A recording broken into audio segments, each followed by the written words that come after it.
Boa noite a todos, sejam todos muito bem-vindos à nossa casa. Mais um dia de palestras, onde nós vamos estudar hoje o capítulo 16 do Evangelho segundo o Espiritismo, Emprego da Fortuna. Estamos recebendo aqui a nossa querida amiga lá do Jefa, Liliane, que já veio aqui à nossa casa em alguns momentos, sempre trazendo uma palestra de muito entendimento, de muito estudo, e para nós sempre uma grande reflexão. Vamos fazer a nossa prece para que todos possam entrar dentro dessa sintonia de amor e de luz. Senhor Jesus, Mestre Divino, amigo sublime espiritual de todas e todas as horas. Nesse momento, Senhor, onde cada um de nós escolheu aqui estar, escolheu deixar um pouco o mundo externo lá fora, literalmente lá fora, para que nesse momento o nosso íntimo internalize aquilo que de mais profundo pode ter na ambiência grandiosa, na vivência do teu Evangelho, naquilo que as palavras muitas vezes não traduzem, o sentimento dessa entrega. Quando nós nos aprofundamos nessas verdades ditas, direcionadas, onde podemos, através de cada ensinamento, perceber o quanto que nós, como espíritos imortais, viajores do universo, precisamos de cada um destes direcionamentos. Que possamos na noite de hoje, Senhor, sentir toda essa alegria, esse cuidado, toda a felicidade que a espiritualidade tem em ver reunidos espíritos que buscam, que estão aprofundando os seus conhecimentos. Abençoa a nossa querida amiga, que ela possa trazer, através de seus estudos, as suas palavras. Palavras que tocarão os nossos corações, fazendo que a verticalização dos nossos pensamentos possa encontrar o sentido mais profundo para a nossa caminhada e nosso trilhar. Abençoa todos aqui presentes, abençoa a nossa casa, e nos faz ter uma noite de amor, serenidade e paz. Boa noite a todos. Sejam todos muito bem-vindos ao Maria Dolores e recebam um abraço fraterno da instituição da qual eu faço parte, que é o Francisco de Assis, o Jefa, em Piedade. Bem, o tema do nosso estudo, ou seja, da nossa conversa na noite de hoje, é sobre o emprego da fortuna. E a gente vai ver lá na mitologia romana e também grega, existia uma deusa chamada Fortuna. E essa deusa, ela era a deusa da abundância, da prosperidade, a deusa da sorte, que podia ser uma boa ou uma má sorte. E também uma deusa da inconstância.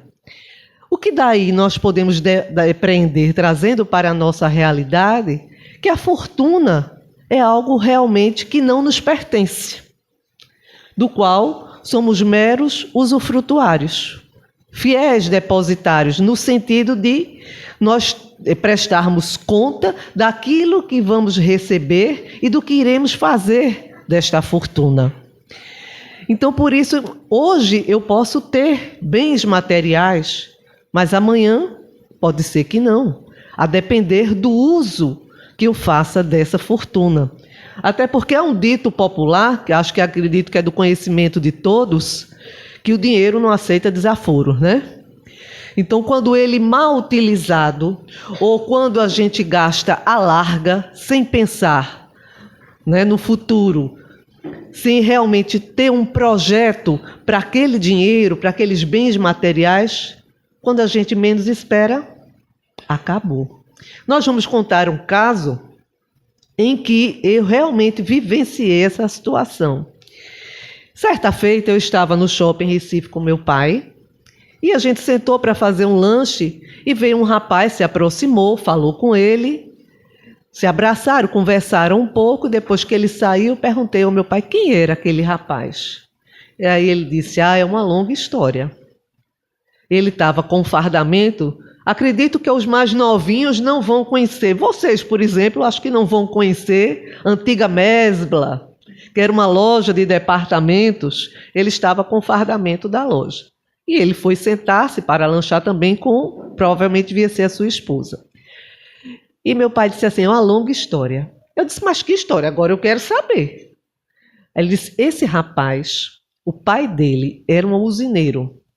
Porque meu pai trabalhou a vida inteira em usinas de açúcar. E o pai, quando veio a falecer, deixou para ele um grande patrimônio. Deixou usina, deixou engenhos, mas ele não soube lidar com essa fortuna herdada. Começou a dilapidar, não é? Com, enfim, todo tipo de excessos. Mulheres, carros, aquelas coisas que normalmente os jovens, né, quando ficam deslumbrados, né, quando recebem uma grande fortuna e, como a gente acabou de falar, dinheiro não aceita desaforo. E foi perdendo, foi se endividando, até que chegou um ponto de, naquele momento, ele se encontrar naquela situação de ser um trabalhador daquela loja de departamentos. Nada contra. Todo o trabalho é honrado. Não é se a gente procura dignificá-lo, mas eu digo, para quem teve essas possibilidades nas mãos de aquilo utilizar, fazer prosperar, gerar empregos e bem utilizar aquele patrimônio recebido, infelizmente ele não teve essa sabedoria.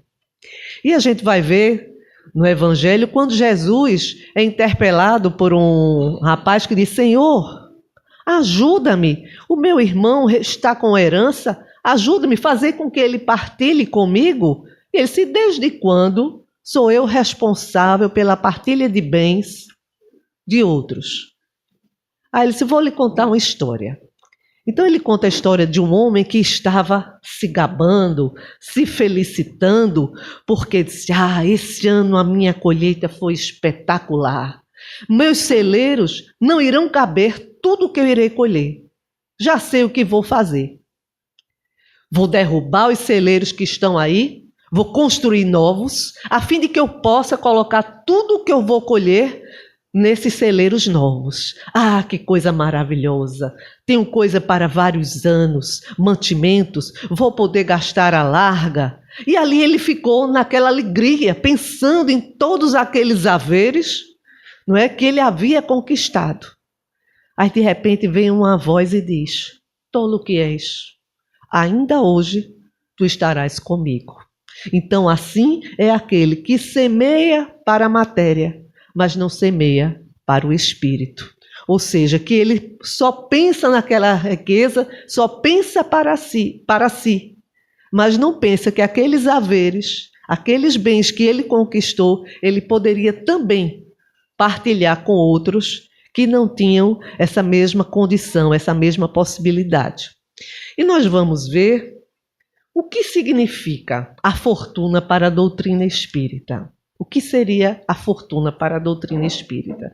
Então, é uma prova para o espírito e é também um meio de progresso, se bem utilizada essa fortuna. Porque a gente sabe, quando a gente faz o nosso projeto reencarnatório, não é? Então, às vezes, a gente vem com essa incumbência, não é, da fortuna. Não é uma coisa aleatória que a gente vai chegar aqui e diga, eu quero ser rico, eu quero ser milionário, e vai ser. Se aquilo estiver, né, no seu roteiro, a gente vai conseguir os meios, seja através do trabalho, seja através da nossa inteligência. E aqui também ele nos fala que a fortuna não são apenas os bens materiais, é também a inteligência. Quantas pessoas aqui vêm que são aquinhoadas de uma inteligência que logo cedo é percebida por todos. E se ele pega aquela inteligência e bem utiliza para o bem, para ensinar os outros, para ser uma pessoa que partilha daquele seu saber com os outros, então isso só irá crescer. Da mesma forma que aquele que vem, né, direcionado para ter a fortuna no sentido dos bens materiais, é uma prova, mas é também uma fonte, uma oportunidade de progresso espiritual. Mas a gente vai ver também que é uma prova muito difícil, porque normalmente a gente pensa assim, quando a gente não tem nada, quando a gente vive numa situação muito precária, miserável mesmo. Como é viver dessa forma? A gente vê uma pessoa na rua, né?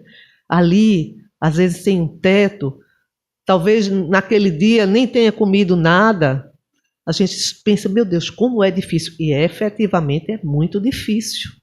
Você ter a resignação de passar por essa situação, não se revoltar. Então, alguns buscam de alguma forma superar aquela situação. Outros não, se acomodam, se acostumam no pedir e ali, às vezes, vivem uma existência inteira. Da mesma forma, aquele que possui a riqueza, né, os bens materiais, ele é tentado de todas as formas. Porque aí ele inventa necessidades que ele não tem. Não é? Quanto mais tem, mais ele quer.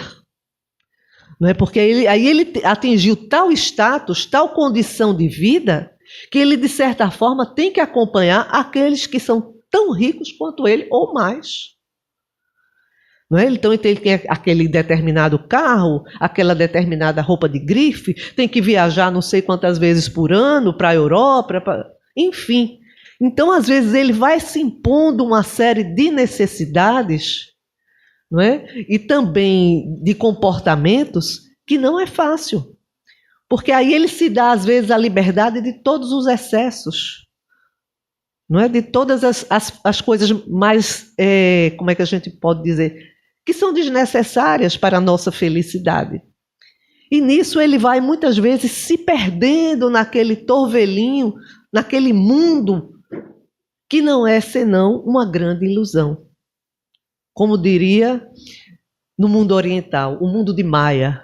É o mundo das ilusões. E que você chega a um determinado momento em que você acha que aquele poder, aquele dinheiro que você possui é tudo. Que você pode até mesmo comprar afeto, amor das outras pessoas, fidelidade. E a gente vai ver que não é bem por aí.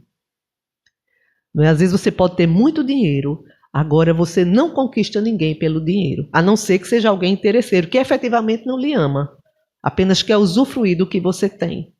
Porque amor, fidelidade, carinho, respeito, isso não está à venda. Embora, às vezes, quando você está aí nesse patamar, você ache que tenha, você possa realmente. E realmente há pessoas que, de certa forma, quando lhe é conveniente, lhe ofertam isso que você busca, esse dito amor, essa dita fidelidade. Mas no primeiro momento que você já não corresponda às expectativas, ou você já não dê a ela aquilo que ela espera, ela cai fora. Porque, como dissemos, amor, fidelidade, respeito, carinho, atenção, isso é de um coração para outro. Jamais nenhum dinheiro no mundo vai nos possibilitar comprar esse tipo de sentimento. E nós vamos ver que isso também estimula, às vezes, a soberba. Né? Nós achamos que aquela situação é para sempre. E como a gente viu aqui nessa parábola que nós contamos, né, quando ele estava muito feliz, se sentindo no auge da sua vida, o que acontece? O Senhor diz para ele, ainda hoje tu estarás comigo. Aí nós vamos ver uma história que está no livro Alvorada Cristã, de uma menina chamada Hilda. Ela vivia numa família boa, abastada, e de vez em quando batia à sua porta uma menininha que trazia com ela uma bandejinha de doces. E ela batia lá, e Hilda tratava com muito descaso, Hilda ali muito bem vestida, com um vestidinho cheio de frufrus, de renda. A mãe não soube ali gerir aqueles haveres que ele tinha e foi utilizando até que, infelizmente, as coisas ficaram uma situação bem mais difícil. Enquanto que aquela outra mocinha que vendia os doces, o pai conseguiu um trabalho melhor, a mãe também, então eles foram melhorando a situação. E quem se vê na situação agora de vender os docinhos? A Hilda. Então a mãe agora precisa fazer docinhos, bolos, e a Hilda sai pela rua a vender aos conhecidos. E sem que ela soubesse, de repente bateu numa casa muito bonita, bem organizada. Quem vem? Hilda, primeiro ímpeto foi sair correndo, né? Porque já ficou morrendo de vergonha de estar naquela situação e ver que agora era aquela mocinha que vinha toda bem vestida, bem aprumada. Mas só que ao contrário de Hilda, aquela moça que já esteve naquele mesmo papel de sair de porta em porta vendendo seus docinhos, compreendeu a situação dela e a tratou com toda a atenção. Entre, espere um pouquinho, vou falar com a minha mãe, vou comprar metade dos doces. E tratou Hilda com tanto carinho, com tanta atenção, que Hilda ficou tocada com aquela situação. E antes de sair, ela chamou aquela mocinha e disse: me perdoe pelo que eu fiz com você. Hoje eu entendo a sua situação. Mas não tem problema. Sempre que tiver docinhos para vender, vem aqui que nós compraremos. Então veja como a gente estava falando antes. A fortuna é uma coisa assim, que vai e que vem. É como se dizer a roda da fortuna. Hoje você está aqui, mas amanhã ninguém sabe. Então tenhamos muito cuidado. Se temos haveres, se temos bens materiais, vamos realmente tratar esses bens materiais com respeito, com prudência e também sermos generosos, sermos caridosos com aqueles que estão em situação de uma maior dificuldade. Porque é muito triste você se ver numa situação como essa Hilda, não é? De não conseguir entender aqueles que nada possuíam. Ou aqueles que às vezes passam uma vida inteira, que possuem tudo, mas se tornam avaros, sempre com medo de perder, sempre com medo de ficarem pobres. São Luís, numa das revistas espíritas, eu não me lembro agora qual, vocês me perdoem, ele conta uma história de um homem que era avaro. Ele possuía bens, mas na casa dele, na época do frio, ele não permitia que se ligasse a... Como é que chama, gente? Agora eu esqueci o nome. Não era o aquecedor, a lareira, lembrei. Ele não permitia, porque ele dizia que a madeira era muito caro. Vela, quando alguém acendia uma vela, ele repreendia. Então ele passava frio. E todos que conviviam com ele também. Porque ele não permitia de forma nenhuma que se gastasse dinheiro com isso. Ele preferia passar frio do que realmente se aquecer e aquecer aqueles dos quais dependiam dele. O que acontece? Esse homem, quando desencarna, ele vem numa sessão espírita e ele chega com muito frio, com a sensação de frio, e pedindo que, por favor, aquecessem aquele ambiente, que fizessem algo. Vejam só. Ele ficou naquela monoideia de nunca gastar nada. Ele passou aquele frio terrível e levou isso para o desencarne, para a pátria espiritual. A mesma sensação. A gente sabe que os espíritos não sentem frio nem fome, mas guardam, né, como registros as sensações que aqui vivenciaram. E foi o caso dele. Aquilo foi tão forte, ficou tão marcado, né, no seu perispírito, que ele realmente se apresentou naquela sessão espírita e contou a sua história. Então vejam só a que ponto muitas vezes a gente se apega aos bens materiais, à fortuna, né, achando que aquilo ali é tudo na nossa existência, é tudo. Aí nós podemos nos questionar: o que é a fortuna para um doente terminal? Seria o tempo. O que é a fortuna para uma mãe que perdeu seu filho? Seria tê-lo de volta. O que é a fortuna para aquele que está enfermo? A saúde. O que é a fortuna para aquele que se encontra num presídio? A liberdade. Então vejam só como o conceito de fortuna muda, não é? Se a gente for começar a pensar realmente o que realmente importa em nossas vidas. O que é a fortuna para aquele que se encontra só, sem ninguém, e de repente encontra um coração que lhe oferece o seu, que lhe oferece amor, que lhe oferece amizade, carinho. É ou não é uma riqueza, minha gente? Não é? O que é a riqueza para uma mãe que deseja ardentemente gestar um filho? Tenta de um tudo. E um dia ela se vê e descobre que está grávida. É ou não é uma riqueza? Então a gente tem que avaliar melhor o que realmente é a fortuna em nossas vidas. Vamos ver também qual a finalidade da riqueza, da prova da riqueza. E nos fala, experimentar o espírito, pois a riqueza e o poder nos ligam à matéria e estimulam todos os excessos.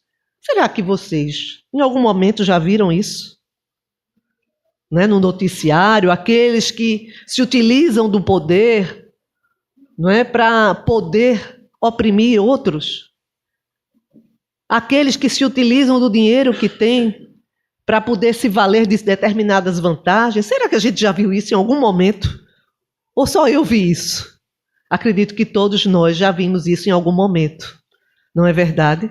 Então, é para experimentar se aquele espírito ele vai ter a sabedoria, se ele vai ter a generosidade de saber bem distribuir aquela riqueza, não no sentido dele sair dando, porque já foi perguntado, se a gente pegasse toda a fortuna que existe no mundo e a gente dividisse em partes iguais, amanhã ou depois ia ter um pobre e ia ter um mais rico. Por quê? Porque cada um tem as suas aptidões, cada um tem as suas habilidades. Então isso também não seria solução. Porque, infelizmente, essa desigualdade social, um que tem mais, um que tem menos, vai depender justamente disso. Das nossas aptidões, das nossas habilidades e do nosso esforço pessoal em relação ao trabalho. Agora, a miséria não, gente. A miséria é fruto justamente do nosso orgulho, da nossa vaidade, da nossa avareza, da nossa ambição. Essa miséria que a gente vê aí, não foi Deus. Fomos nós quem criamos, infelizmente. E hoje a gente tem que lidar com ela. Porque já que fomos nós que criamos, nós teremos que dar um jeito nessa situação. E a gente vai conseguir. É termos paciência e irmos nos modificando, né, moralmente, a fim de que a gente possa efetivamente, né, ajudar aqueles que realmente mais precisam. Vamos ver também que uma finalidade da riqueza é ser um instrumento para o bem, geradora do equilíbrio e prosperidade quando bem utilizada. Porque o dinheiro, quando ele circula, as riquezas, quando elas circulam, elas geram prosperidade. Não é? Aquela riqueza, pessoas que patrocinam pesquisas, não é? Para poder a gente conseguir debelar algumas doenças, conseguir a cura de algumas doenças, aquelas pessoas, não é, que patrocinam pesquisas de estudos nas mais diversas áreas, não só da ciência, mas da filosofia, enfim. Então isso gera o progresso, isso faz com que a gente evolua como ser humano e também aquela coletividade que se vê abençoada, não é, com aqueles recursos para poder evoluir. Então também trabalha o quê? O nosso desapego. Ela tem essa finalidade de gerar em nós justamente a gente ter essa consciência que nós somos meros usufrutuários. Que nada do que a gente pensa que nos pertence, efetivamente, não é. Porque se a gente fizer uma coisa bem rapidinho, uma análise muito rápida, muito rasa, quando a gente morre, a gente leva o corpo, pelo menos. Nem isso a gente leva, né? Então, em realidade, nem o nosso corpo, que às vezes a gente trata com tanto amor e carinho, né? Nem isso nos pertence. Só pertence o nosso conhecimento, o que fazemos de bom ou o que fazemos de mal, a quem amamos.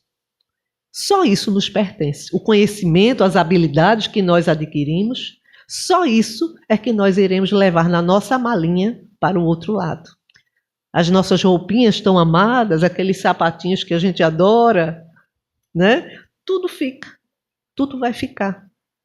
Só levaremos a nossa própria essência para o outro lado. E nós podemos também fazer uma pergunta. Qual o melhor emprego que se pode dar fortuna? E quem vai nos responder isso é no Evangelho segundo o Espiritismo, capítulo 16, item 11, que diz assim: procurai nestas palavras, amai-vos uns aos outros. A solução do problema nelas está. O segredo do bom emprego da fortuna.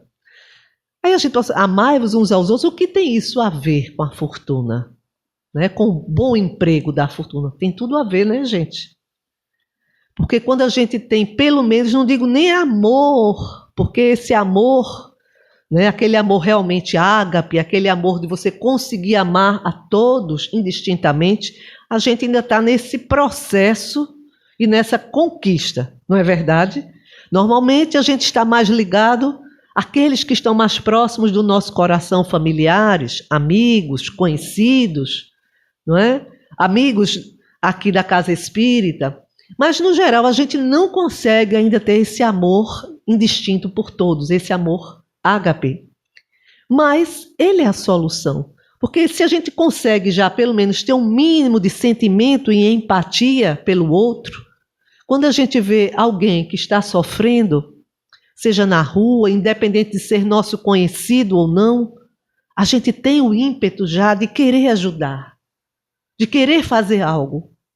Ainda que a gente não vá conseguir resolver o problema dele, mas se naquele momento a gente tem a condição de dar um prato de comida e a gente o faz, então pelo menos naquele dia ele não passará fome. Se eu vejo alguém que está desagasalhado e o tempo está chuvoso e eu tenho a condição de dar ali ele um lençol, um casaco, pelo menos, ainda que ele não tenha um teto, mas ele vai ter pelo menos como se proteger um pouco daquela situação infeliz. E Jesus nos falava: quando eu tive fome e me destes de comer, quando eu tive sede e me destes de beber, quando estava nu e me vestistes, quando eu era de forasteiro e tu me hospedastes, quando eu estava enfermo e tu fostes me ver, quando eu estava preso e fostes me visitar. E perguntam a ele: Senhor, quando foi que tu tivestes fome e te demos de comer? Quando foi que tu tivestes sede e te demos de beber? Quando foi que tu estavas nu e te vestimos? Quando foi que quando te hospedamos e tu eras forasteiro? Quando foi que estiveste enfermo e nós fomos te ver? Quando foi que tu estavas preso e fomos te visitar? Aí ele responde: quando tu o fizeres a qualquer um desses pequeninos, é a mim mesmo que o fazes. Então, neste momento, ele delega para cada um de nós sermos corresponsáveis uns pelos outros. Se a gente tem a possibilidade de ajudar, de estender a mão, que o façamos. Não vamos cometer o erro de uma história que provavelmente acho que vocês conhecem, que viam duas senhoras muito belas e formosas, cada um do seu casaco de pele, de vison. Tinham acabado de sair da ópera e nos degraus, né, de onde havia a ópera, estava um homem com muito frio, assim, todo se espremendo, e uma delas tinha o ímpeto de tirar aquele casaco tão chique, tão caro, e dar para ele se agasalhar. E a outra disse: não faça isso não, esse seu casaco tão chique, muito valioso, faça o seguinte, vamos para casa, e quando chegar em casa, você manda o seu servo trazer uma coberta, algo que possa ajudá-lo. Ah, é verdade. Entraram as duas na carruagem e foram-se embora para casa. Chegando lá, aí tinha uns bolinhos à mesa, um chazinho quente, conversa vai, conversa vem, um bolinho aqui, um chazinho acolá. Aí as duas muito bem confortáveis, naquela conversa tão aprazível. O que acontece? Esqueceram daquele homem que estava naqueles degraus morrendo de frio. No dia seguinte, ela lembrou-se e mandou, não é, que o seu empregado fosse até lá levar uma coberta para ele. Quando chegou lá, ele estava morto. Tinha morrido de frio. Então a caridade, quando é muito discutida, né, muito pensada, faço, não faço, vou, não vou, chega tarde demais. Como foi o caso dessa senhora, que pensou em ajudar, mas postergou aquela ajuda. E quem sabe, ou não, ele poderia ter continuado vivo, se ele tivesse recebido, não é, de acordo com a sua necessidade, aquele agasalho. Ao contrário, nós vamos ver que está no Evangelho, segundo o Espiritismo, né, em Infortúnios Ocultos, a Condessa Paula. Né, uma condessa muito rica, que vivia, né, de uma forma muito abastada, mas o que ela fazia? Ela pegava a sua carruagem, enchia de um tudo, era um verdadeiro empório de alimentos, de roupas, de agasalhos. E ela se vestia de uma forma muito simples para não confrontar aqueles que viviam naquela situação da periferia de forma tão difícil. Ela não queria exibir a sua riqueza. E levava junto com ela, além daquele empregado, a sua filha, para que ela aprendesse que apesar da vida que elas levavam na babesca, com tudo à disposição, empregados, roupas, joias, festas, prestígio, que a vida não se restringia àquilo. E ela saía com a filha, numa casa, noutra, ajudava um, ajudava outro, e não só ajudava materialmente, o que é mais importante, ela fazia também a caridade moral. Porque ela conversava com aquelas pessoas, levava notícias. Não é? Às vezes de uma família, o pai estava enfermo no hospital, ela levava notícias da família para ele, dizendo que eles estavam bem, que ela tinha ido lá, deixado eles amparados. Então ele ficava calmo, se recuperando. E assim ela agia sempre. Não apenas levavam as coisas materiais, mas levava também o seu amor, não é, o seu esclarecimento, o seu acolhimento para aquelas pessoas que viviam naquela situação de mais dificuldade.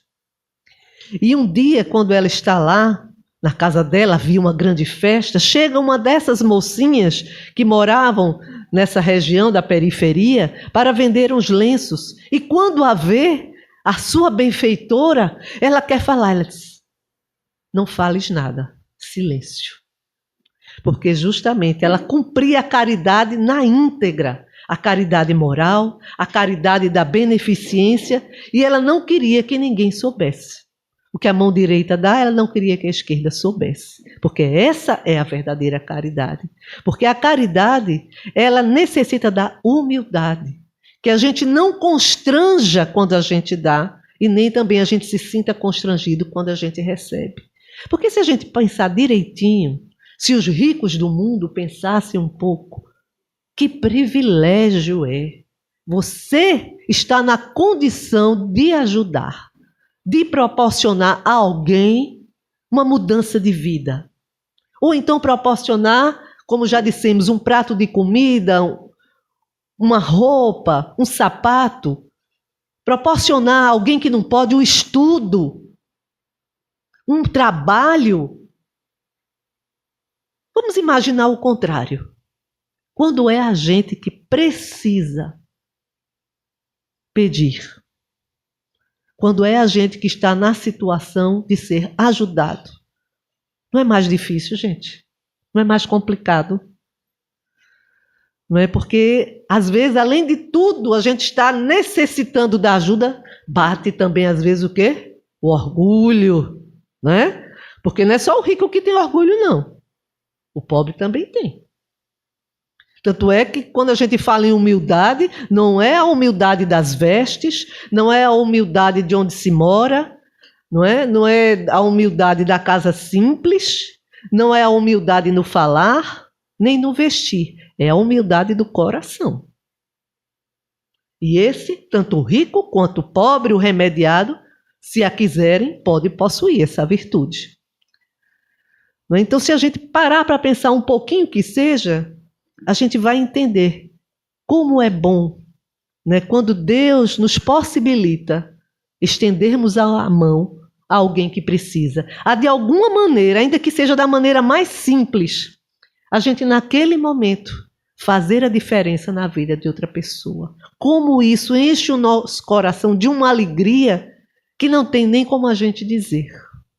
Porque é tão bom quando a gente encontra um olhar, né, que naquele momento estava ali sem esperança, triste, desolado, e de repente você vê brotar nos olhos, nos lábios de alguém um sorriso, e que foi você de alguma forma que trouxe, que possibilitou, que você reacendeu a chama da esperança. Né? Alguém que antes estava ali se sentindo invisível e de repente ele se sente visto, olhado como outro ser humano, independente da situação na qual ele se encontre. Então, esse também é um dos objetivos da fortuna.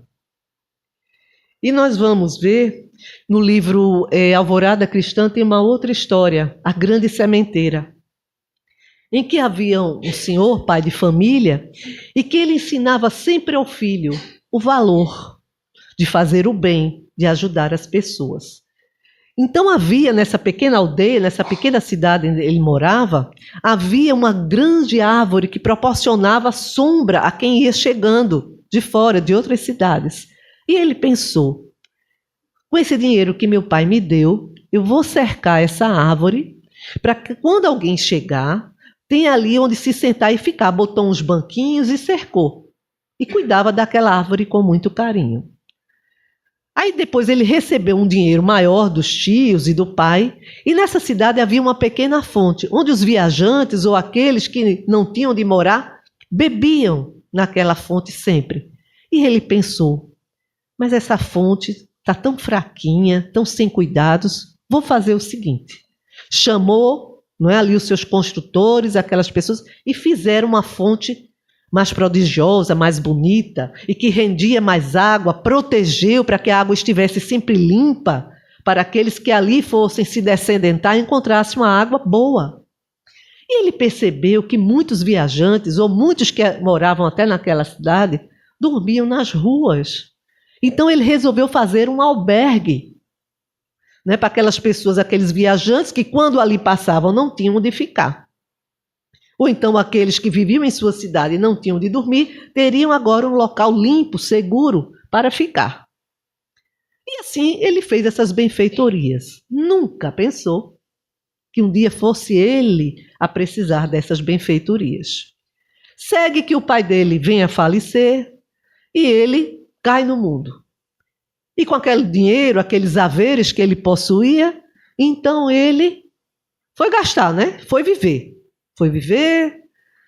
Só que aí ele perdeu a medida, não é? E com isso o dinheiro foi se acabando, as coisas foram se perdendo, ele tentou trabalhar, mas já era muito pouco. Ele disse, sabe de uma coisa? Eu vou voltar para a minha cidade, que pelo menos lá eu conheço todo mundo, não vou ficar tão desamparado. Aí ele chega na cidade dele, aí olha para aquela árvore, ele estava tão cansado, aí ele se senta naquele banquinho, e fica lá, debaixo daquela árvore e descansa. Depois sente sede. Aí se lembra da fonte. Chegou lá, a fonte estava preservada como ele havia feito. E à noite ele ficou perambulando, porque já não tinha mais a casa do pai. Ele havia vendido, havia perdido.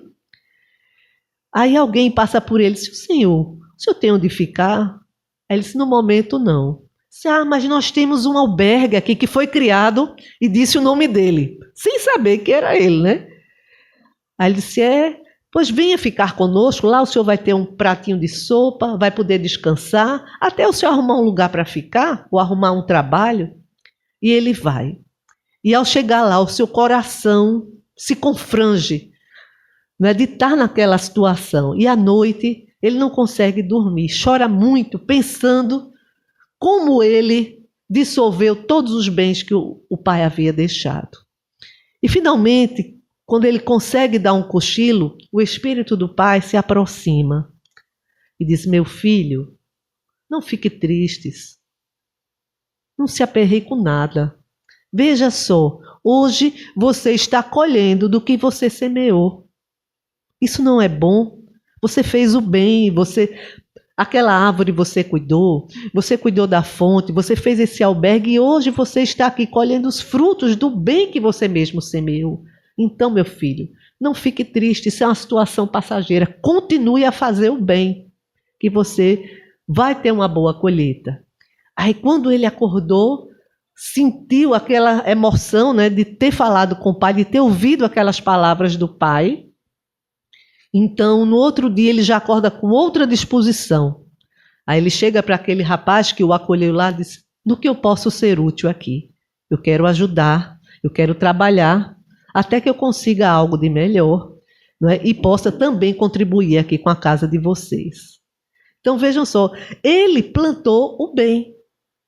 De alguma forma, mesmo que depois ele tenha mal utilizado aquela fortuna, mas no início ele usou aquilo para o bem e ele colheu os frutos, não é, daquilo que ele havia semeado. Então essa é a importância, não é, da gente que tenha uma possibilidade melhor, a gente buscar realmente ter esse direcionamento, que a gente usufrua, né, que a nossa família usufrua daqueles bens. Tudo bem, não está errado. Mas que a gente pense que existem outras pessoas que também necessitam.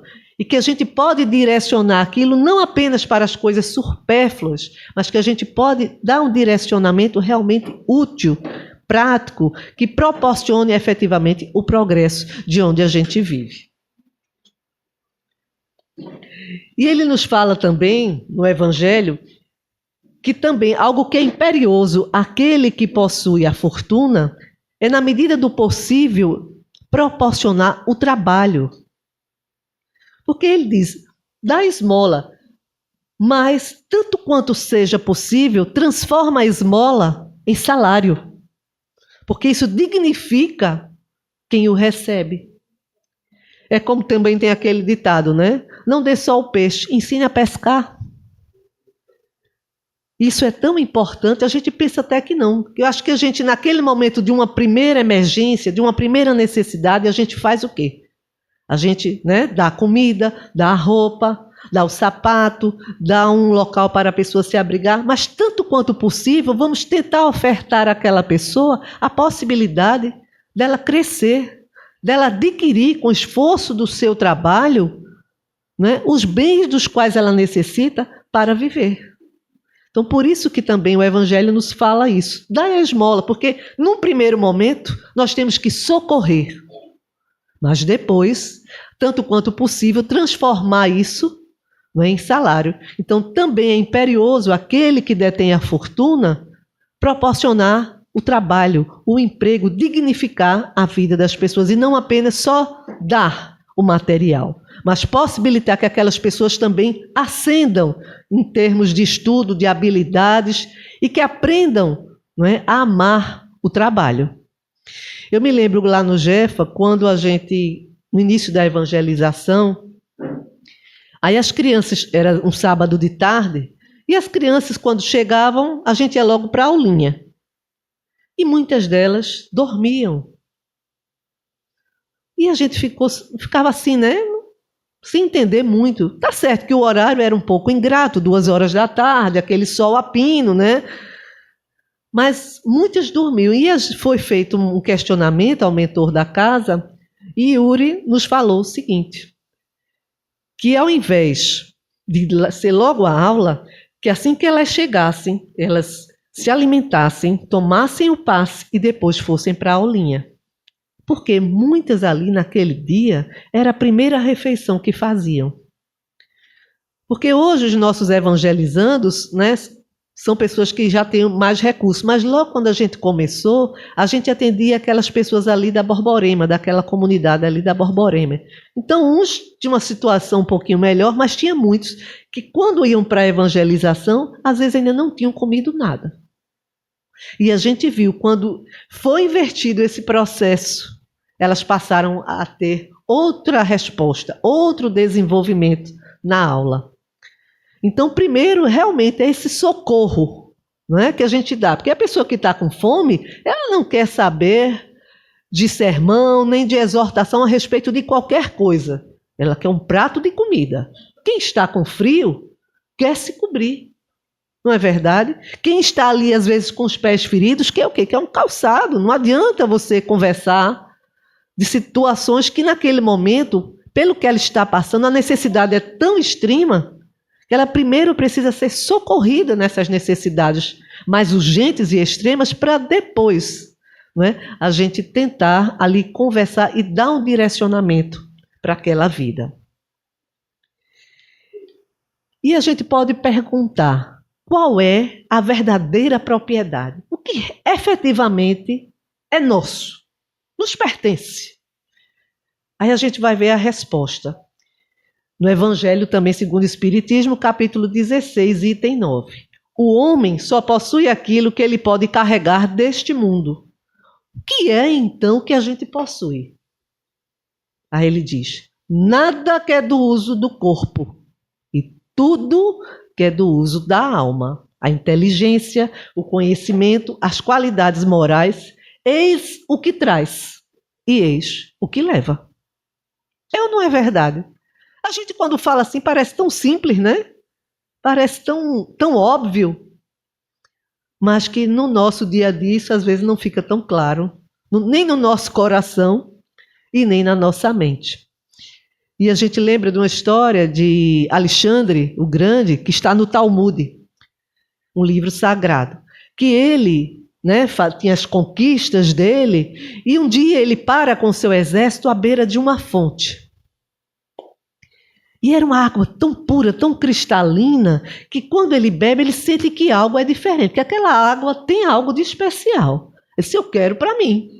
E ele sai andando para ver de onde é que ela se originava.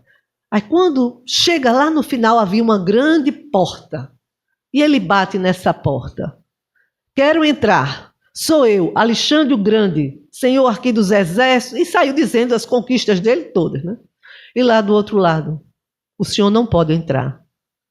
Como não? Você sabe com quem está falando? Aquele velho, né? Sabe com quem está falando? Não interessa. Aqui o senhor não pode entrar. Mas por que não posso entrar? Porque o senhor não possui as qualidades morais para aqui entrar.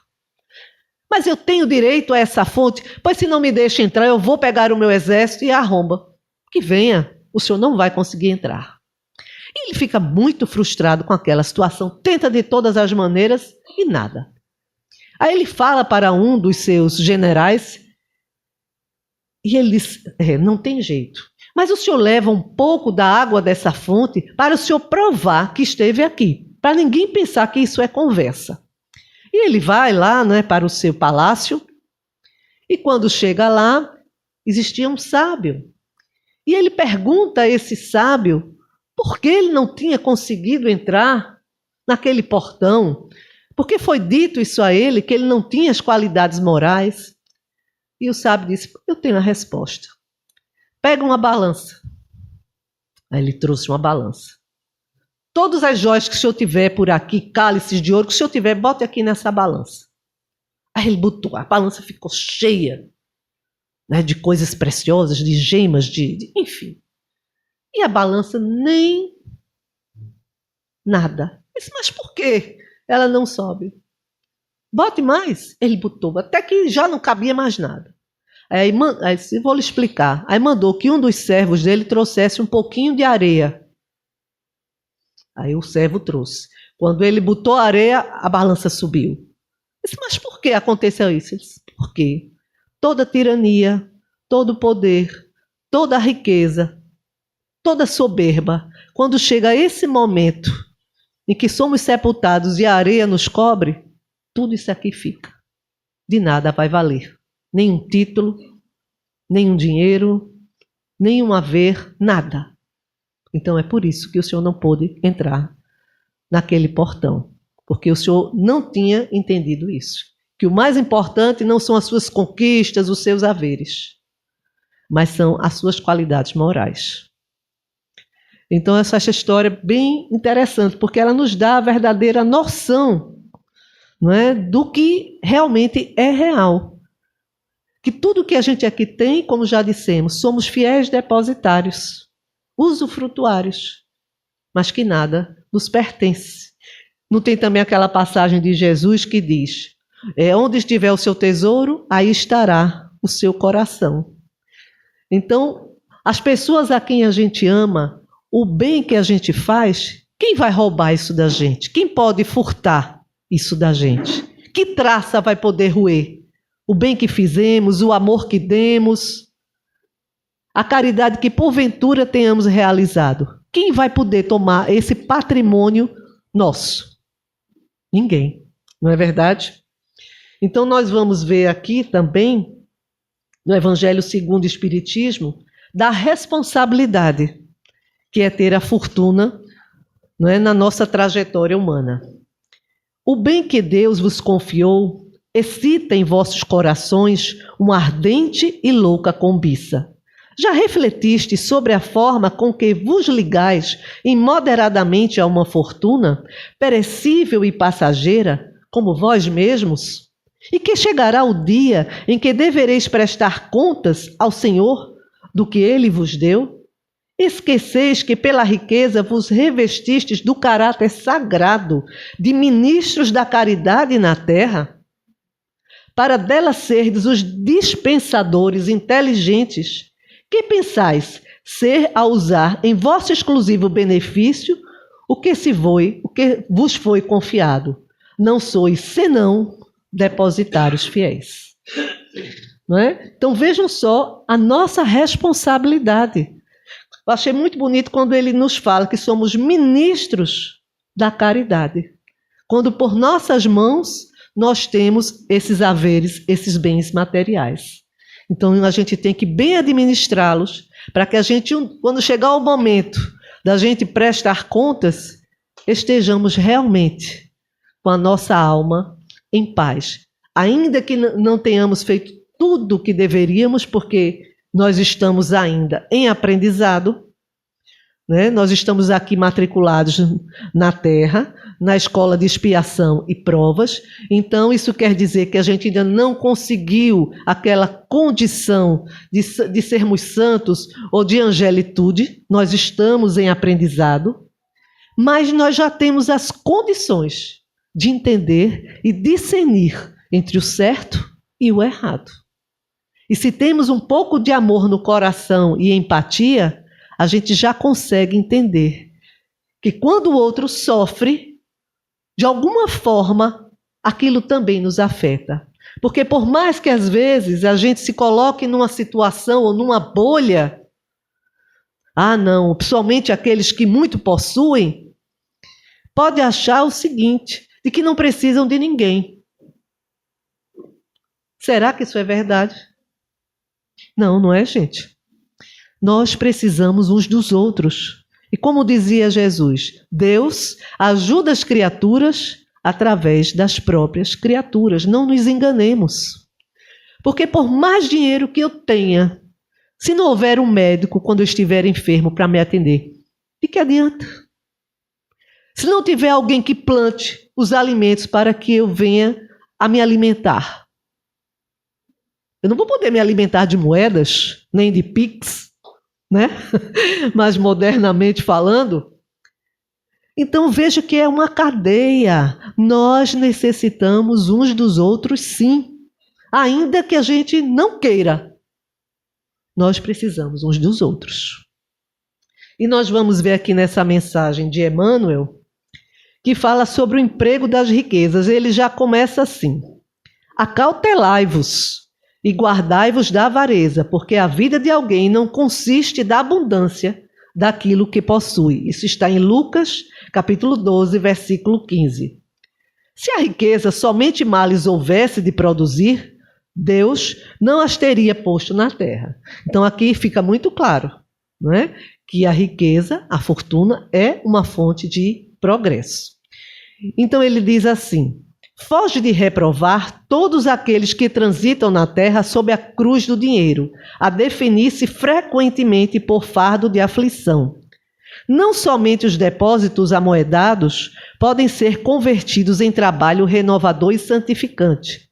Todas as disponibilidades da natureza são forças neutras. O ouro e o vapor, a eletricidade e o magnetismo não são maus e nem bons em si mesmos. O uso é o denominador comum, que lhes revela os bens ou os males decorrentes do controle e da orientação que lhe imprimimos. Reflitamos nos talentos divinos, que nos abençoam em todas as esferas da existência. E desejando felicidade e vitória a todos os nossos amigos que se movimentam no mundo sob o peso da fortuna transitória, com difíceis problemas a resolver, anotemos com imparcialidade como empregamos dia a dia os créditos do tempo e os tesouros da vida, para que venhamos a saber com segurança que estamos realmente fazendo de nós. O que realmente estamos fazendo de nós. E nós nos lembramos de uma figura que eu particularmente gosto muito do Evangelho, Zaqueu. Zaqueu representa a cada um de nós nessa ascensão espiritual. Um publicano que não tinha amigos, a não ser os seus familiares, não é? Odiado pelos seus compatriotas por ser publicano, e desprezado pelos romanos, que não gostavam dos judeus, dos hebreus. E ele fazia lá suas transações equivocadas. Mas quando ele ouve falar de Jesus, algo no seu íntimo lhe chama para querer encontrar esse homem, nem que fosse apenas para vê-lo de longe. E ele, pelo que conta a história, ele era gordinho, e também baixinho, e ele soube que Jesus viria à sua cidade, mas como, no meio daquela grande multidão que cercava a Jesus, como poder pelo menos vê-lo, avistá-lo, ainda que fosse de longe? E ele sai desabalado, porque normalmente ele andava com seus servos, todo naquela pose, mas nesse dia ele se esqueceu da sua pose, ele se esqueceu do dinheiro que possuía, não quis servos, ele saiu desabalado pela cidade. E na entrada da cidade havia uma figueira, e ele vai ali e consegue subir naquela figueira para poder conseguir ver quando Jesus adentrasse a cidade. Então a gente vê que nesse momento, fazendo uma análise muito simples, quando ele sai por ali, então ele quebra aquelas correntes. Naquele momento, o seu amor, a sua vontade de querer ser diferente, de querer uma vida diferente, foi maior. Tanto é que ele não apenas ascende ao subir naquela figueira, do ponto de vista material, mas ele ascende espiritualmente. Porque naquele momento, ele se coloca numa posição humilde, de ver Jesus, ainda que fosse distante. Ele podia muito bem querer usar das suas prerrogativas, do seu dinheiro e exigir, não é? Que os seus servos fossem atrás de Jesus e o trouxessem à sua casa. Mas não. Ele entendeu que era diferente, que ele precisava agir diferente. E quando Jesus adentra ali, e que Jesus olha para ele e faz: Zaqueu, desce daí, porque hoje me apraz jantar em tua casa. Eu acho que ele naquele momento: oi, é comigo mesmo? Não pode ser. Eu só queria pelo menos ver, e ele sabe meu nome, ele está falando comigo. Então ele desce dali desabalado novamente, corre para casa, manda que prepare um alto banquete, apenas para esperar que Jesus e os seus discípulos fossem ter com ele. E fica naquela ansiedade, né? Naquela ansiedade. E eis que chega Jesus. E antes mesmo que Jesus falasse qualquer coisa, ele disse: Senhor, eu queria lhe pedir a seguinte coisa. Aquele a quem eu prejudiquei, eu quero restituir 4 vezes mais.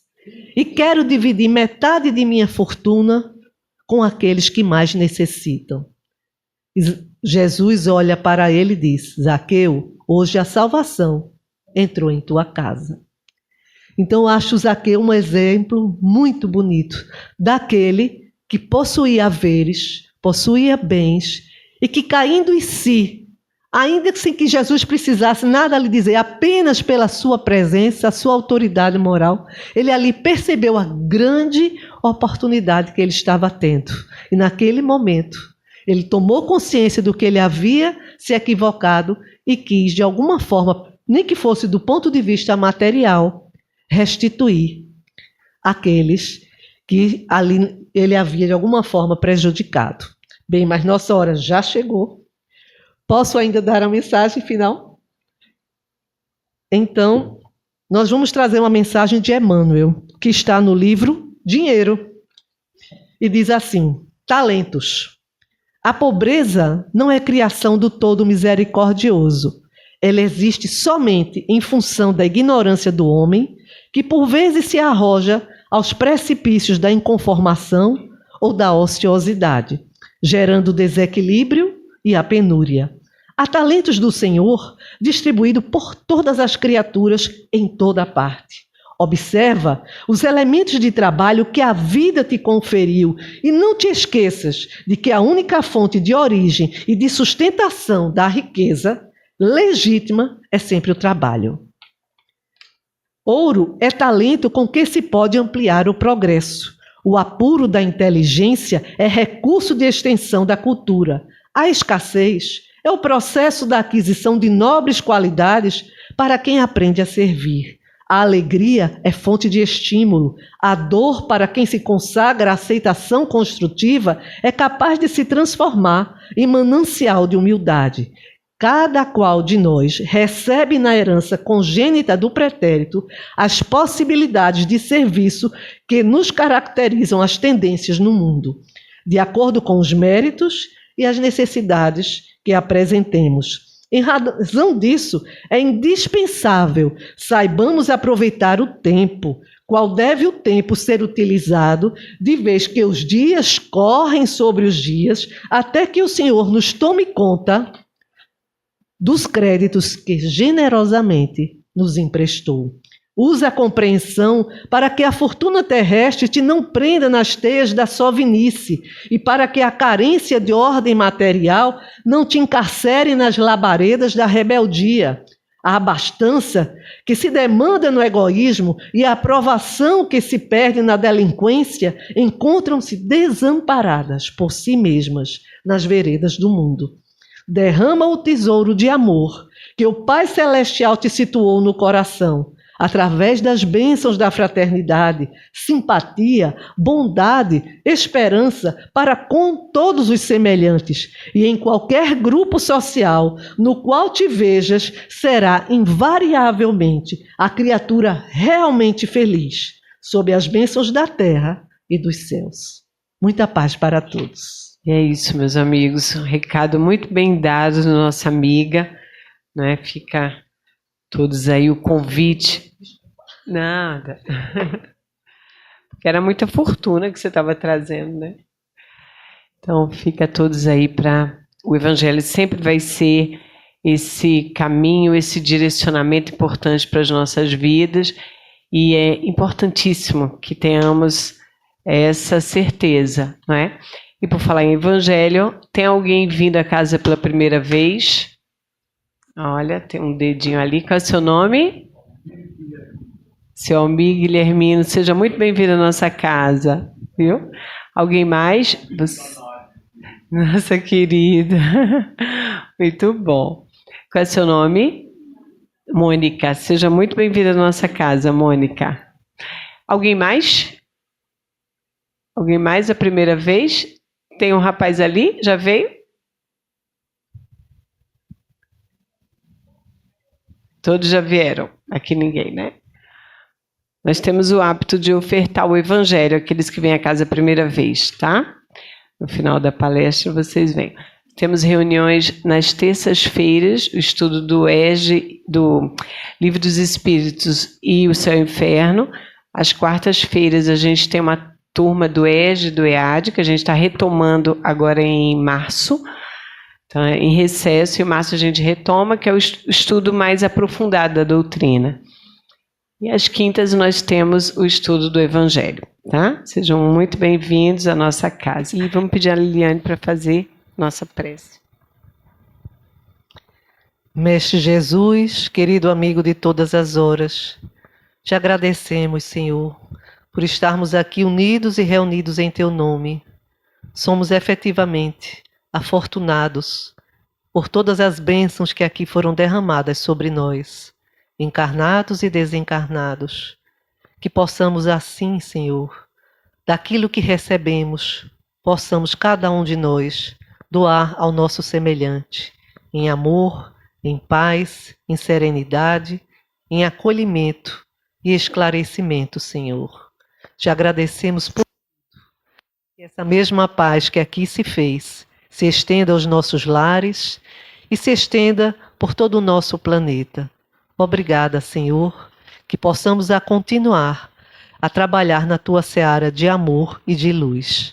Que assim seja.